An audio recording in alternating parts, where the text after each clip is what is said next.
Bollywood actress Jacqueline Fernandez is facing enforcement directorate heat over her alleged link with conman Sukesh, who is accused in a 200 crore rupees extortion case.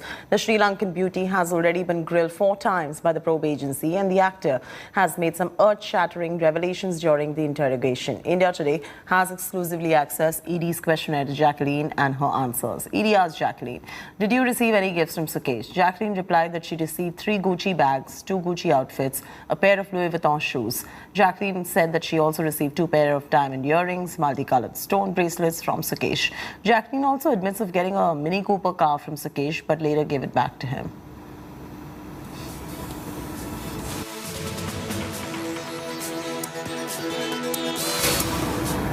India Today's exclusively accessed sensational chats of Bollywood actor Nora Fatehi with Chennai's conman Sukesh Chandrasekhar. She discussed the luxury car collection with conman Sukesh. Did Nora Fatehi lie to the ED about WhatsApp chats with conman Sukesh? Take a look.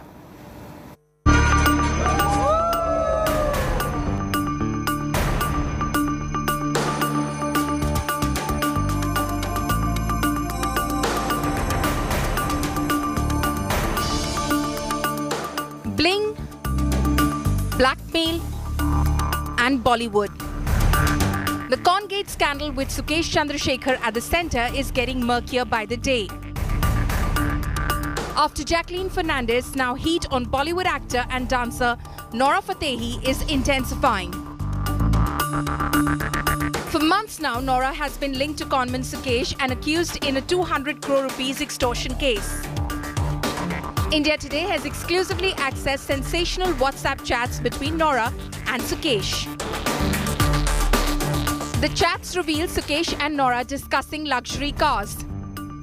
Do you like Range Rover Discovery Sport? Nora replies, "Yes, it's a nice car for rough use. And it's a Range Rover, so it's cute and a statement car." Sukesh then texts Nora, "I will be showing you more options shortly." The conman again messages Nora saying, "If you had speak to me, I will clarify everything." The chats accessed by India Today reveal how Sukesh was trying to lure Nora with expensive gifts. In a text, Sukesh tells her, "Gifts are being given without any motive." The conman also tells the dancer, "Gifts are being given because I like you as a person." Enforcement Directorate has named Nora in the charge sheet and said that she received a BMW car and an iPhone from the extortion money. Meanwhile, Sukesh's lawyer claims that Nora is not a victim in the case and tried to get benefits from the conman. जब तक gifts मिलते रहे, कुछ और benefits मिलते रहे, तब तक सब सही था। अब सुकेश चंद्रशेखर आज प्रॉब्लम में है, तो इन सब ने अपने आप को विक्टिम बताने की कोशिश करी है। विक्टिम कोई भी नहीं है, बेनिफिशियरी हाँ जरूर हो सकते हैं। India Today has also accessed the details of Nora and Sukesh's joint grilling by the Enforcement Directorate. The confrontation reveals that Sukesh gifted a BMW car to Nora, which the latter gave to a family friend, Bobby Khan. Nora claims that she received expensive gifts like a Gucci bag and an iPhone 12 not from Sukesh, but from LS Corporation, as she was the chief guest at an event hosted by them.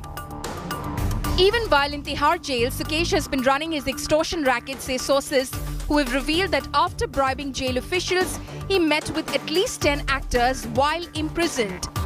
As the probe deepens in the Bollywood Congate scandal, more skeletons are tumbling out, but several questions still remain unanswered. Bureau Report, India Today. In a horrific incident, a man was lynched in Amritsar's Golden Temple for reportedly committing a sacrilege. Man allegedly tried to pick up a kirpan, ceremonial sword kept in front of the Sikh holy text, Guru Granth Sahib. He was immediately caught by the temple task force members. When he was being taken to the Shirmani Gurdwara Paramtak committee office, the crowd thrashed him badly. That later led to his death. After the incident, a large number of Sikh devotees and various Sikh outfits slammed the SPFC for laxity. A heavy police force has been deployed on ground the Golden Temple in order to maintain law and order. Sukhbir Singh Badal, the president of Shirmani Akali Dal, condemned the alleged sacrilege attempt and said there is a deep-rooted conspiracy behind the incident.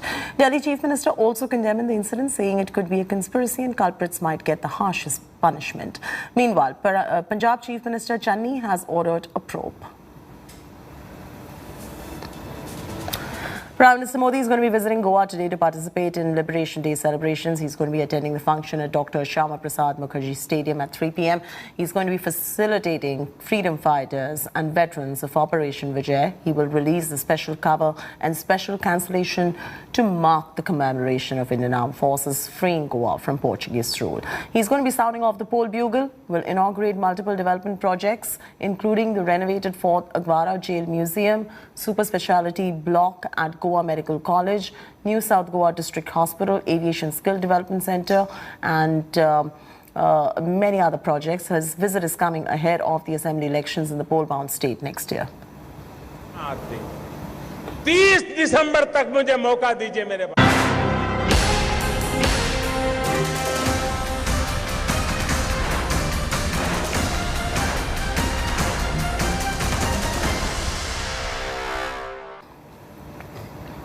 A mega Vikas push by Prime Minister Modi in poll-bound UP. Prime Minister Modi laid the foundation stone of the Ganga Expressway in UP's Shahjahanpur on Saturday. Once fully built, it will be the longest expressway of UP, connecting 12 districts of the state. The Prime Minister said the expressway will be built at a cost of 36,000 crores. Abhishek Mishra gets you this report. It will be the longest expressway of Uttar Pradesh. Built at a whopping cost of over 36,000 crore rupees. 594-kilometer long expressway will connect 12 districts of the state. Ahead of the crucial Uttar Pradesh polls, it's a mega Vikas push by Prime Minister Modi. Prime Minister Narendra Modi laid the foundation stone of India's longest 6-lane expressway, the Ganga Expressway project in Uttar Pradesh's Shahjahanpur. Prime Minister Modi said that the expressway will provide a major boost for industries and would bring more employment opportunities.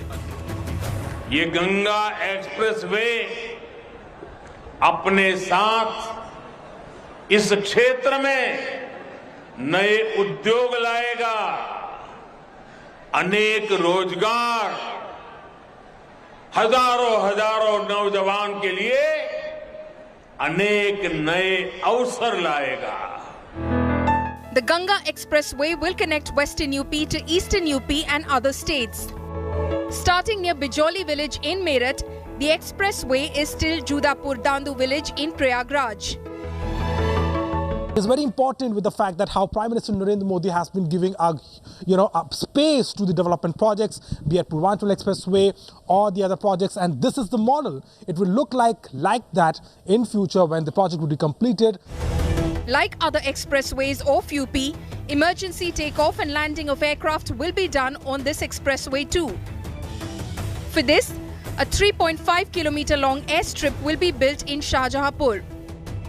At the inauguration, Prime Minister Modi slammed the opposition for not working for UP's development.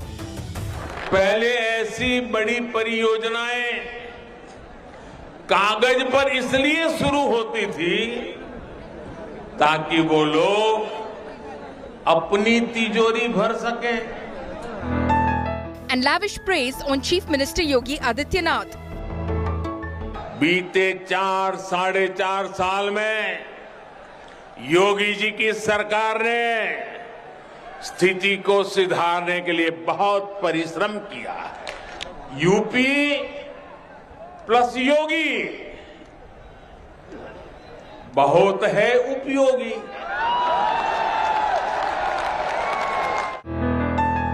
From inaugurating 9 medical colleges to India's longest expressway to laying the foundation of Jewar Airport in Noida, to the revamped Kashi Vishwanath Dham. And now, the Ganga Expressway.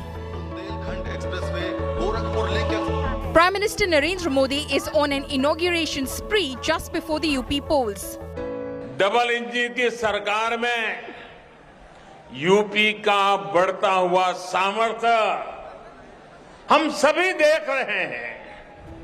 Will this mega Vikas push by Prime Minister Modi yield rich dividends for the BJP in the elections?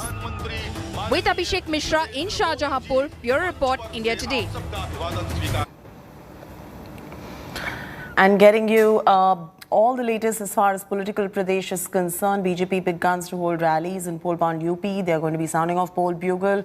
Super political weekend with rally wars by top political parties. BJP is going to be starting a Jan Vishwas Yatra from 6 regions of the state. National President JP Nadda will be starting the yatra from Ambedkar Nagar at 12 noon. UP Chief Minister Yogi will start the yatra from Govardhan in Mathura at 12.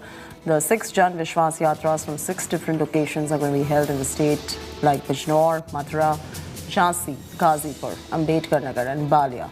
Congress too, in its bid to woo women voters in the state, will be addressing Women Town Hall in the party's bastion, Rai Bareli by Priyanka Gandhi.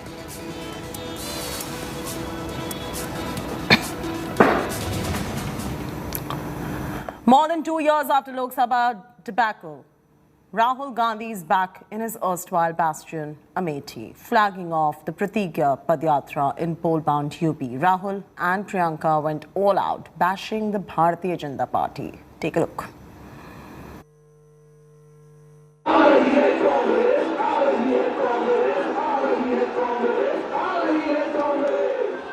After the 2019 Lok Sabha debacle, Rahul Gandhi returned to his former bastion after 2.5 years on Saturday.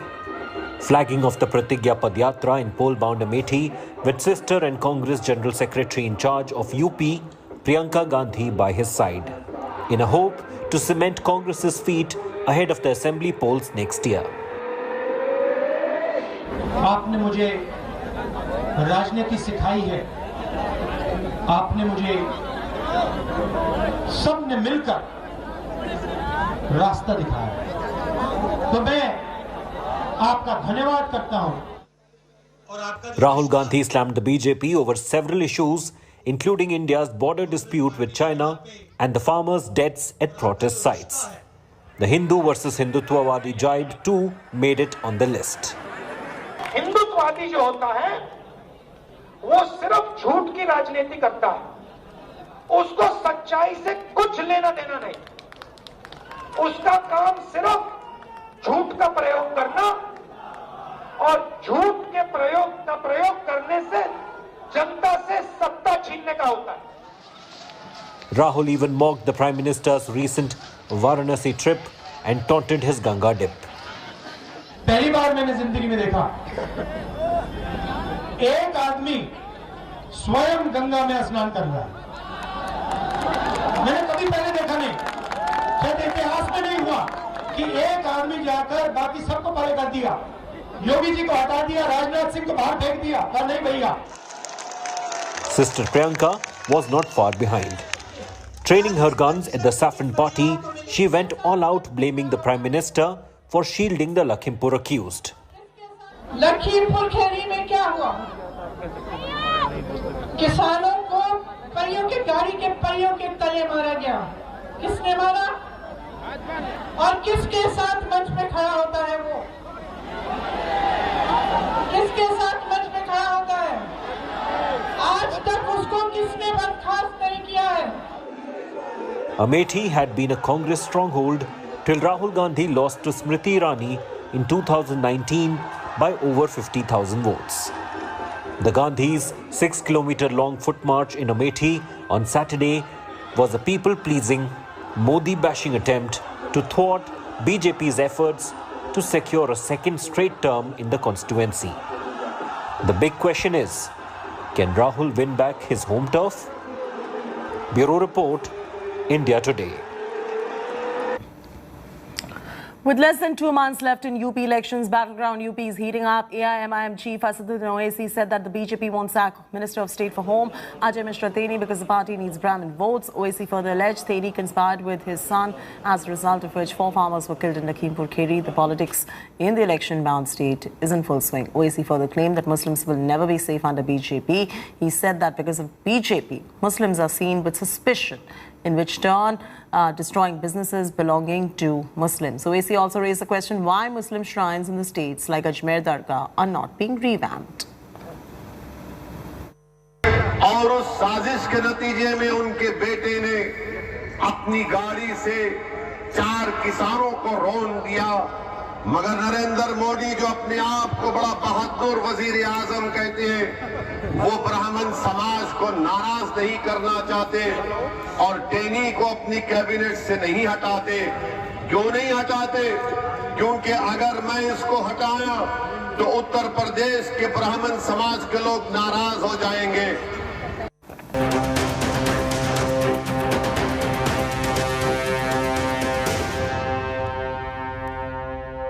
The super spreader Omicron that has raised the alarm across the globe is making impact in India as well. On Saturday, 8 more Omicron cases were detected in Maharashtra, taking the total tally to 48. 30 new Omicron cases were also found in Telangana.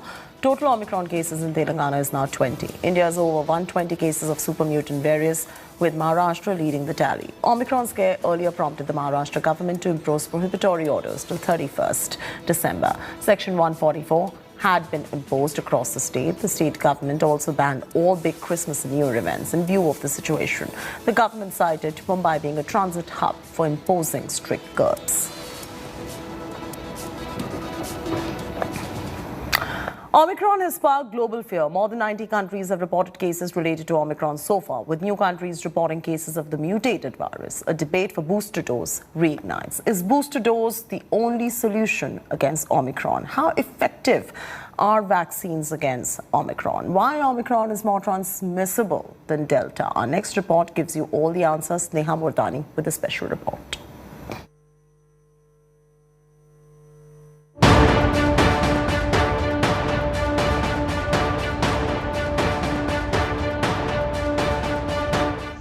Since it was first labelled as a variant of concern, Omicron has now taken over 94 countries. There are some early studies from the UK that have looked at household secondary transmission, looking at higher secondary transmission as compared to Delta, but again, it's still early. Scientists world over are trying to put their head together on why this variant spreads faster but does not increase in severity. Not as of now, at least. The Omicron variant is a change in its genetic sequence that has changed the shape and changed the ability of that spike protein to attach to human cells and enter the human cell, and that's probably what's giving it its transmission advantage. Well, a study suggests that it is up to 70 times more transmissible than the Delta variant. It actually multiplies faster in the human bronchi, which are large airways that leads to lungs, hence is easily transmissible, and does not actually replicate that effectively or that well in the lung tissue, hence does not cause much severity. The fact about the transmission or transmissibility of Omicron, it is now kind of documented that the transmission is much faster. Replication or multiplication of the virus is 70 times much faster. Experts, however, say by infecting more people, a very infectious virus may cause severe disease. There is some evidence to say that Omicron variant escapes immunity from vaccination and from past infection. There is a significant threat from Omicron variant if adequate preventive measures are not in place. The centre is taking all steps to ensure that the new strain is contained, since the fear of overburdening our healthcare system remains a big concern. In New Delhi, Sneha Mordani for India Today. Kitambi Srikanth has become the first Indian male shuttler to reach the finale of World Badminton Championships. Former world number one Srikanth overpowered 20-year-old Lakshya Sen 17-21, 21-14, 21-17 to make it to the final of World Championships. Srikanth, who has been struggling with form of late, made remarkable comeback after being down in the first game to become the first Indian male shuttler to reach the finals. Lakshya, on the other hand, settled for a bronze and became only the third male Indian shuttler to win a medal at the World Championships.